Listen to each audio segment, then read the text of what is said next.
Rice తీసుకోవద్దని నేను చెప్పను. మనం ఎప్పుడు తినేది రైసే. రైస్‌తోనే ఏది చెప్పినా నేను చెప్తూ ఉంటాను. అండ్ మీకు రైస్ అలవాటుంటే రైస్ మానకండి.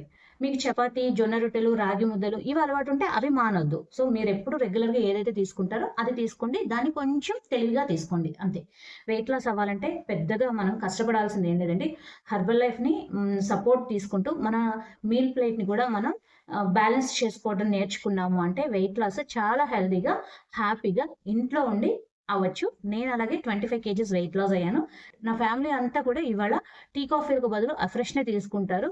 అండ్ సో, అంతలా మేము న్యూట్రిషన్‌ని ఇష్టపడుతున్నాము. సో, ప్రతి ఒక్కరికి ఇది సాధ్యపడుతుందండి. ఇంట్లో ఉండే మనం హెల్తీగా ఎలా ఉండాలి అనేది నేర్చుకుంటూ హ్యాపీగా అందరికీ మనం ఒక్కరం తెలుసుకునే ప్రాసెస్‌లో ఇంటిల్లిపాదికి కూడా హెల్తీ ఫుడ్‌ని మనం ఇవ్వగలుగుతామనమాట. సో, మరి పూర్తి వివరాలు కావాలంటే నేను నా డీటెయిల్స్ అయితే కామెంట్‌లో పిన్ చేశాను. ఒకసారి చెక్ చేయండి. వీడియో మీకు ఉపయోగపడింది అనిపిస్తే లైక్ చేయండి. అండ్ మీరెంత క్యాలరీస్ తీసుకుంటున్నారో లంచ్‌లో కామెంట్‌లో పిన్ చేయండి. Thank you to all.